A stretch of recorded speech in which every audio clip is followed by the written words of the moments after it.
Mark Michael Lewis here, the Thrive Coach, head coach of the game of thriving where the more you play, the better your life gets. And today I want to talk with you about present shock, or why you need an iPhone. Because let's face it, the rules of the game have changed. If you want to survive and thrive in the new game, the new technological, globalized world that we live in, you're going to need to learn new skills.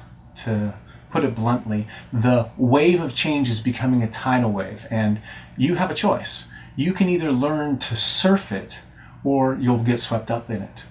You can either learn to harness its energy, or you might get crushed in its wake. Now, that might be a bit intense or strong, but I believe it's warranted. In 1970, Alvin Toffler wrote a book called Future Shock, which describes some ideas that many people have said before and after him, but the term future shock really captures it.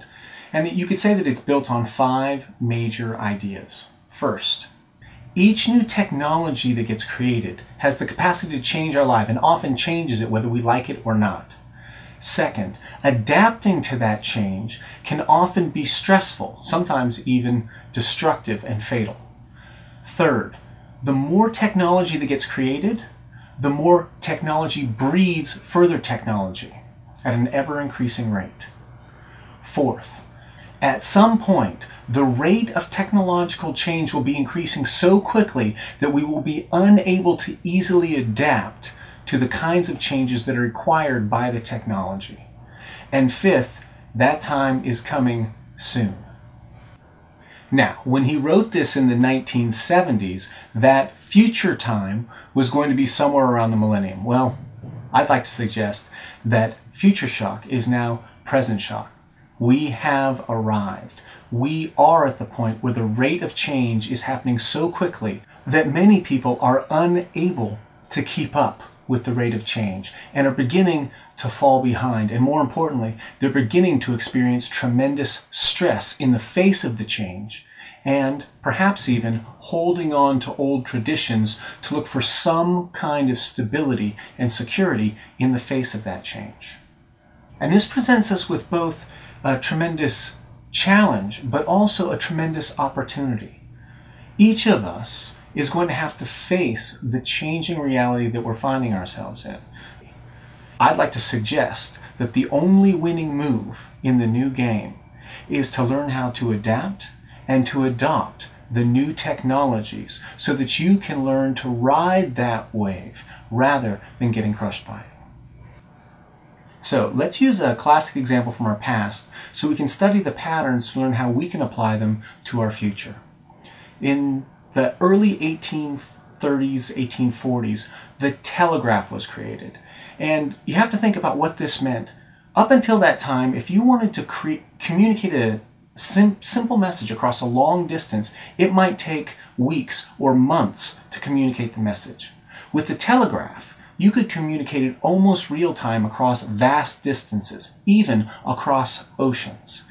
This fundamentally changed the nature of communication, the nature of business, the nature of war and the military, the nature of relationships and society, and the nature of science and the ability for people to communicate different pieces of data and coordinate information. This fundamentally changed the nature and the speed at which the world functioned and which the world changed. Next step in that evolution, we might say, is the invention of the telephone in the 1870s, 1880s, end of the 19th century. That allowed us to speak by voice. Again, fundamentally changing the nature of society, the nature of war, business, and science. In the 20th century, there have been so many different enhancements to our ability to use the telephone that it has fundamentally changed our lives. But let's talk about perhaps the most important and one of the most beautiful, the iPhone. This device is not only a telephone, it's also an internet application. It's also a camera. It can be a video camera. The amount of things that are accomplished in this small piece is a representation of the amount of technology that has come together in one place that allows us, that gives us access to do things that we could never do before, but also has us compete against people who are using the same technology, whereas if we are not using those technologies, we are less efficient and effective than those who are leveraging the technologies. So this is where you get both sides of the technological equation. One, the new technology gives us new possibilities, new skills, new opportunities, but at the same time, it fundamentally increases the rate at which social exchange happens. Business, war, science, society, and relationships. If you're not using the new technology, it's difficult to compete. To give just one more example, 5 years ago, YouTube did not exist. Right now there's over 100 million videos on it. Facebook wasn't incorporated yet. It was just incorporating and just buying the domain Facebook.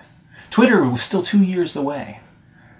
Right? It only took 9 months for 1 billion iPhone applications to be developed and distributed.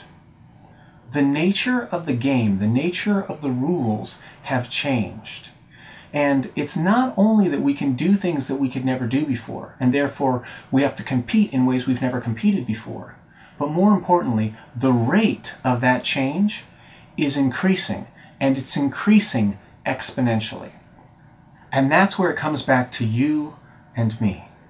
How are we personally going to adapt to this change as the world becomes more global? As we're competing not only with one another in our local area, but we're competing with a 24/7 economy that's completely hooked in by the internet, that we're competing with China and India and Pakistan and Africa and South America and Europe, right? As we're competing with all of these things, how will we adapt to this change? And that's really the point of this video. It's to challenge you, it's to wake you up, it's to alert you, and possibly to excite you and entice you to the understandings that the world that we're moving into requires a new set of skills, a new set of understandings, a new set of abilities to adapt and adopt the new technologies. If you want to survive and thrive going into the coming decades, this rate of exponential growth, I suggest that you learn how to use your mind in new ways, because fortunately, the universe that we live in has a structure. It has a nature, and we can learn what that nature is. Right? We use science, we study things, and we get increasingly better answers. We never get perfect answers, but we get increasingly better answers. And that allows us to do more than we could before and adapt and adopt to the new technologies. Second good piece of news. Just like reality has a nature, you have a nature. Your mind, your emotional system, your soul and spirit, depending on how you think about it, your consciousness and awareness has a nature. And the more you can learn to understand your own nature, you can learn to work with it to create an ever-increasing experience of prosperity, pleasure, and purpose for yourself, others, and the environment. Today, tomorrow, and in the eternal now of each moment of experience. And that brings us back to why you need an iPhone, right? And of course, it's not about the iPhone. The iPhone is simply a symbol of your willingness and your desire to be aware of the trends and to be able to leverage them for your survival and, more importantly, for your thriving. Now, the Game of Thriving is a coaching program that integrates cutting-edge brain and mind and consciousness research into a systematic step-by-step program that you can use to train your brain and optimize your brain to deal with this adaptive, adaptive world, such that you can systematically and powerfully create more prosperity, pleasure, and purpose in your life at an ever-increasing exponential rate. I'm Mark Michael Lewis, the Thrive Coach from the Game of Thriving, where the more you play, the better your life gets. And I leave you with a question. What if you were to make your deepest happiness your highest priority?